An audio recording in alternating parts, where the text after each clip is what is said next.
Good afternoon and welcome to the latest edition of the 18 Bad Guys documentary. This week we go back in the time machine. We back into the 1980s and the early 1990s. We go to season 4 of the 18, episode 21, The Trouble with Harry. And one of the main arch nemesis of the A-Team on that episode was Carl Strano, and called Richie, and he had a real dangerous sort of sidekick, a real sort of tough, real henchman of Crazy Richie, and that actor was played by the one and only Vic Polizos. Vic, pleasure to have you. Nice to be here. Speak about your memories of the A-Team, and tell us, to be involved with such an iconic franchise like the A-Team, to have guest starred in a TV series that has travelled all over the world, that is dubbed in so many different languages, and has shown in every continent throughout the globe. Millions and millions of people have watched the A-Team, and no doubt millions and millions of people have seen your episode. What's that feeling like for you as you look back on that? Well, I had recently come to Los Angeles. I was more or less in the beginning of my TV film career. I had done a lot of theater in New York, but I came out here hopefully to make some money.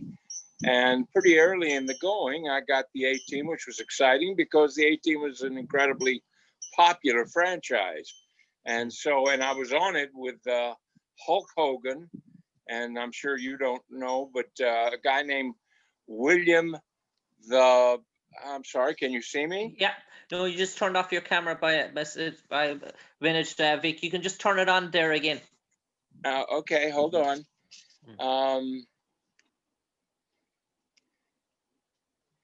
Perfect. Have you again, Vic? Yeah, continue. Yeah, and I had just come here, and I was doing it with Hulk Hogan and a guy named William the Refrigerator Perry, who was a big football star for the Chicago Bears. And so the Hulk Hogan was right at the peak of his popularity. And I thought it was going to be fun. I mean, and his name was actually, Hulk Hogan's name, people don't know, is Terry. Yeah. So we called him Terry, as opposed to this vicious, tough wrestler who people thought of him as. He was a very sweet guy. And Perry, I didn't have much to do with, but I was around Hulk. I think he ended up helping arrest me in the end or something. It's been so long. I mean, it's 35 years, and I've done so much television and film since then that it's hard to go back, because this was back in the beginning. I do remember a few things here and there, and it was sort of fun to be around Mr. T and the other guys. Dwight Schultz, I was familiar with from New York, and it was a job. I worked with a guy named Branscombe Richmond, who became later known pretty well for his music and stuff, and he had a TV show. He was my quote unquote partner. And we did a lot of sort of action stuff, chasing the guys down, holding them at gunpoint, threatening them, which I did a lot of. I've threatened a lot of people in my career. Hey, I wish I was as tough as the guys I play, And I suppose, Vic, in terms of getting the opportunity to work in the A-Team, do you remember meeting Steve Cannell, the director, the producer? I suppose he was big in the industry at the time of the 80s and the 90s. And what was your first meeting? Have you any memories of Stephen, talking to Stephen for the first time when you arrived on set? And what was he like? I think he came by. He was a producer. He was a big producer. He had a big building with his name on it in Hollywood. It's the Canal Building, and he was Stephen J. Cannell or Cannell. I thought it was Cannell. Cannell, yeah, Cannell. Yes, Cannell. Yeah, Cannell. And I think he came by the set, and we met him a three times, but he wasn't integral to what we were doing because he was the big producer way back, and it was in his offices a lot, and it was more of a formal relationship, really. But I was excited to be there and meet all these people. And David Hemmings, who directed it, was an actor who had done, I think, a film called Blowout or Blow Up with Vanessa Redgrave that he got a lot of attention for, a very mysterious film. And it was interesting to see him all of a sudden on the set. He did do a lot of directing.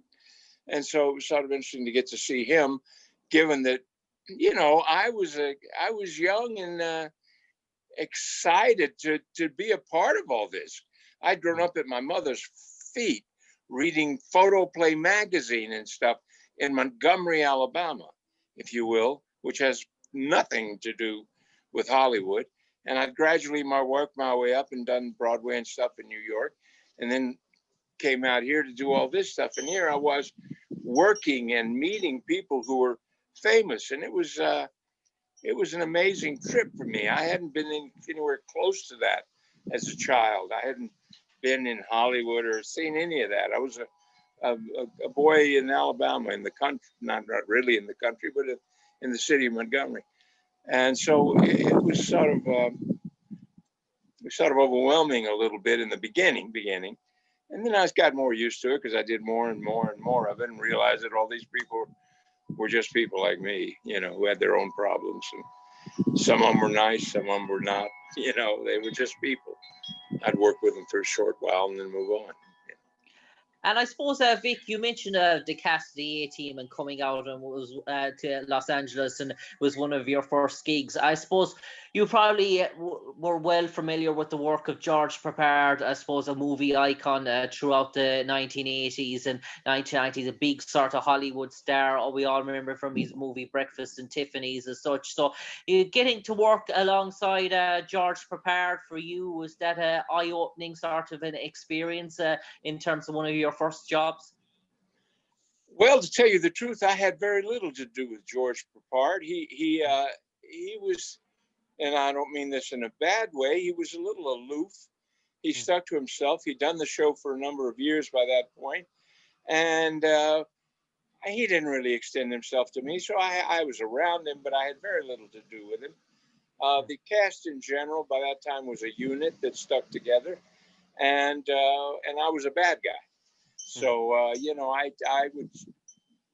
would talk to them occasionally, but I never really got to know anybody except Branscombe, who worked with me, and a couple of other people. But no, I never really got to know George. I watched him, and he was a star, and certainly a star of this. They all were stars at that point. The show was very popular, as you said, all over the world. So these guys were making a lot of money and very well known, and they sort of hung to themselves more or less, and that was fine. I didn't expect to go up and be good buddies with them, but it was an experience. And I suppose, Vic, you mentioned the episode which you appeared in, and it's one about a one-time famous boxer who kills a man in the ring and sort of can live with his sort of demons. He takes to gambling, he takes to other sort of problems. He owes money to the wrong sort of people, and he in fact he owes money to two lots of rival sort of factions, and you play one of the factions under Crazy Richie, played by Carl Strano, and it's almost like the whole episode you're trying to get access to Richie, but it seems to be a tug of war between yourselves and the rival gang for most of the time. In terms of capturing Dirk Benedict and Dwight Schultz, they seem to be at the quims of your quarrel as such. So in terms of that, what was it you mentioned there, that you were one part of the faction, and Carl Strano, what was he like in terms of as being working under him as an art sort of nemesis as well? Did you have to try and strike a connection, the three of you that were playing in that faction? More or less, but he was a nice guy. I had really not a lot to do with him either, because we just had a scene or two together where he sort of told us what we needed to do. But I was really not around him that much. I was out in the streets all over LA with a gun and threatening people, and being a guy named Branscombe Richmond. And that's pretty much what we did. We didn't, Carl was just someone in the show. Even though he was my boss, Crazy Richie. I don't know. I just didn't, I barely remember him at all. So, and that's with all apologies to him. I'm sure a lot of people don't remember me, but, but it was, that's the way TV is. You come and go, especially if you're doing a guest star. You pop in, you do your scenes, you pop out. Then you'll do another scene. And even though the story might be very, can you see me? No, you just switched off your camera there for a sec, Vic, again. Yeah, let me see here. Perfect. Yeah. There we go. Yeah, I get phone calls and stuff, and it knocks you off. So I just you pop in and you meet the people very briefly. You do your scene, and that may take an hour or two, and then you're off. And if you don't have much to do with them, even though they're connected to your storyline, you really don't get to know them. It's not like in theater you rehearse for 4 weeks, 5 weeks, and you get to become a family. In a TV show, unless you're doing a big movie and a big part in a film, you just, or a regular in a series, you just don't get to know people. You don't become a family, and you can see them 6 weeks later and not know who they are. There are a few people I have met and become friendly with, and if I saw them now, or when I do see them, we're friendly. But for the most part, you just pop in and pop out. And so it's hard to get close to people per se. Maybe around the honey wagon or around the dressing room or something like that, if you happen to run into each other and talk for a few minutes, or in the at lunch. But no, I don't remember him very well. We had little to do with each other, but not much. And I suppose, Vic, in terms of the A-Team as such, I suppose speaking to a few guest actors who've played sort of bad guy roles, they inform me that some of them are still even receiving residuals from the show, even to this day, in terms of their appearance in the A-Team. But one thing that sort of struck me is that sometimes that family and loved ones, they always sort of remember them for playing a role in the A-Team. It's one of those things when you mention, oh, you played a part in the A-Team, it's something that's everyone's sort of familiar with, everyone sort of feel that sort of love for. And was that the same case for you in terms of relatives and family ones, when they hear you are in the A-Team? Does it still bring a smile to their face if your episode pops up on the TV? Do they contact you and say, hey, I just saw your episode of the A-Team there, and just brings back memories? You still get that a lot? Occasionally. A-Team was so long ago that it has really faded from people's memory, unless it's brought up for some reason. I don't find that there are other ones like Seinfeld I'm recognized for all the time, and Married with Children and stuff like that seem to be more in people's minds than the A-Team. I'm surprised how little I hear about the A-Team. Occasionally somebody will say something, but not very often. Films I did, stuff like that, people come up. A lot of them don't even know who I am, but they think they know me. They come up and say, hey, we know each other. Where are we from? And I go, I don't know you, and you probably saw me on TV.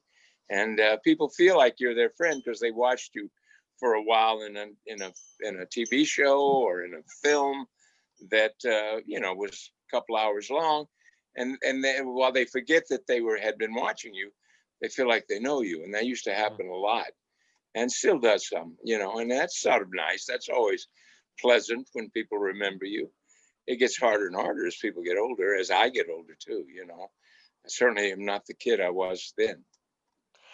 And I suppose, Vic, just a quick question for you as we conclude this sort of interview. A question to probably challenge, stimulate your memory as sort of such.